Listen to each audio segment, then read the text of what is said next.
Hey, what's up guys, MashShiny here, come back with a brand new video for you guys. Today we're going to be talking about everything Valve is doing right now. This includes bans, this includes potentially changing the drop pool, and this also includes basically what Valve is working on right now, including the Steam servers, which is exactly where we're going to be starting off.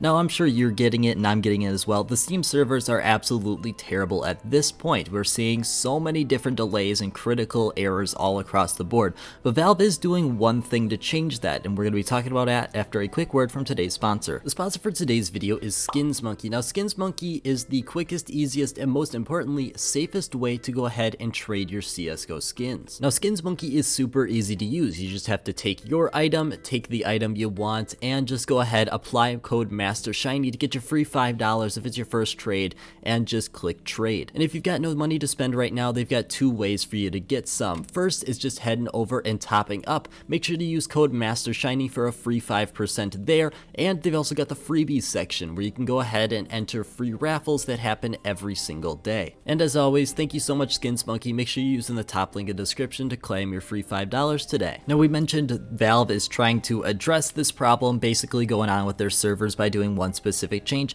and that's going ahead and just breaking the plugin that a lot of idle servers use to get people to be able to get case drops. Basically, they're not directly trying to stop people from farming cases. What they are trying to do though is take away the plugin that these servers use in order to take some of the stress off of Valve themselves. It seems like a very lazy route. Instead of upgrading or trying to get more servers or basically doing anything useful, they're going after a very small, minute amount of people that are currently just kind of sitting on their servers because Valve requires you to sit on their servers if you want to get a case drop, and they're just trying to kind of go after these people. It seems like a very significant waste of time because everyone has been running into this problem. We've had it for weeks now, where I uploaded a video over 2 weeks ago talking about how the market was completely broken, and we're still continuously having this problem weeks upon weeks later. But speaking of cases, that's exactly where I want to head next. There's a lot of discussion going on about the CSGO case dropping system, if it needs to be changed. A lot of people are believing that this is exactly where the problem lies for case numbers. If you didn't know, case numbers are extremely high when we're talking about unboxing rates. There's a lot of cases being unboxed every single month, and it's ramped up significantly since just a couple months ago. This has led to almost every single case being jacked up in price, and a lot of people are looking to increase the amount of cases being dropped in order to counter this. However, when we're looking into this problem, there's a couple different ways you can go. We're going to be talking about one of them at the end, but the other two, the first of which is that Valve doesn't really have an incentive to do so. If we want to talk about this logistically, Valve makes their money when people buy keys and then they buy operation drops. Valve has more incentive to go ahead and release an operation or a way for you to buy cases rather than for them to just up the drop pool. When we talk about the past operation, $1 got you one case. Why would they go ahead and increase drop rates, basically giving every single player potentially that dollar? It just doesn't really make sense. They've got a lot better options to address this situation that are more profitable for them. Not better for the community necessarily,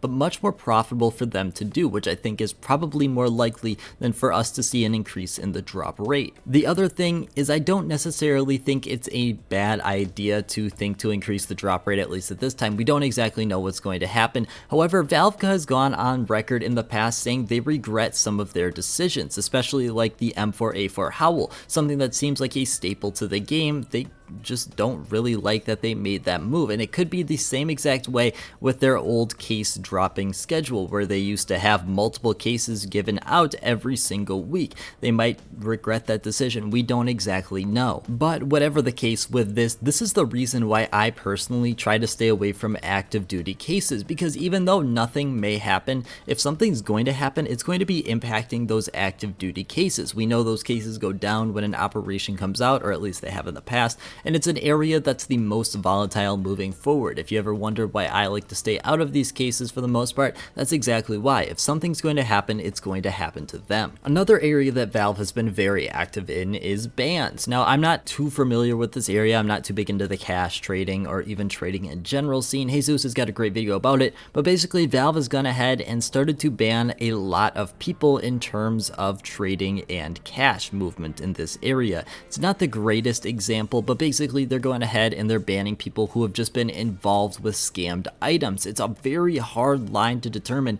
and that's basically everyone's concern, at least at this point. Now, the good news about something like this, although it is small, it seems like most of these people are ending up getting unbanned when we're talking about their accounts, which is very good since a lot of these people have some pretty expensive inventories. However, we've talked about a lot of things today, and we want to know what Valve is currently up to as of this moment. And they're on vacation in Hawaii. If you ever wondered why your Steam servers still suck, it might be because they're on their vacation. If you didn't know, Valve once a year takes a vacation down to Hawaii, and from an employee handbook that was released 10 years ago, we can see that a decent amount of people do participate in this event. And it's definitely one that's quite understandable. Valve has just constantly been producing top of the line notch games, and they've just been consistently reaching their consumer demand, which is also mentioned in their handbook. You can't tell about this, I'm obviously being sarcastic. Even though this is an 8-day vacation, it really just seems like Valve has kind of been slacking for the past couple weeks in general. I really don't know what's going on as of what they are really doing in general, because they just don't really say anything publicly, which is what people like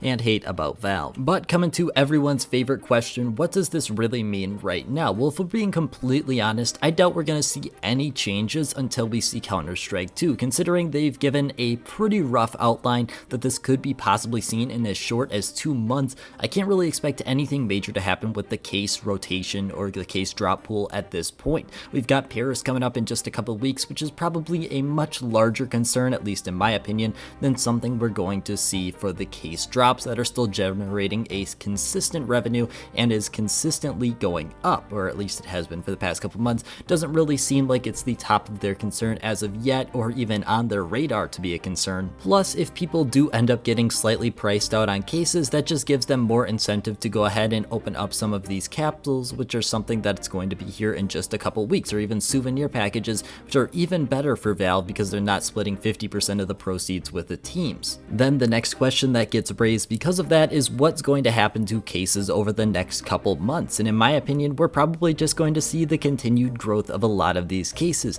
Now, be completely clear, I'm not telling you to invest into this. Obviously, you need to make that decision for yourself. I've got a lot of resources to help you out with that, but I don't really see any major reasons, at least at this point, why cases would be going down in price unless we see some interference by Valve in this situation. We have consistently seen the prices of cases go up, but we've also seen these skins inside of them go up, and case ROIs are still sitting relatively similar to what we've seen in the past. Not the exact same, obviously, you've got some small fluctuations between cases and which cases are up, which cases are down in ROI and so forth, but we're still seeing some relatively normal ROIs for cases in my opinion, and therefore I don't really see why anything would change too much. We're just seeing constant growth in one area, and the cases and the skins are following in the next. But that's pretty much all I got. I want to thank you guys so much for watching, and I do hope you have a great rest of your day.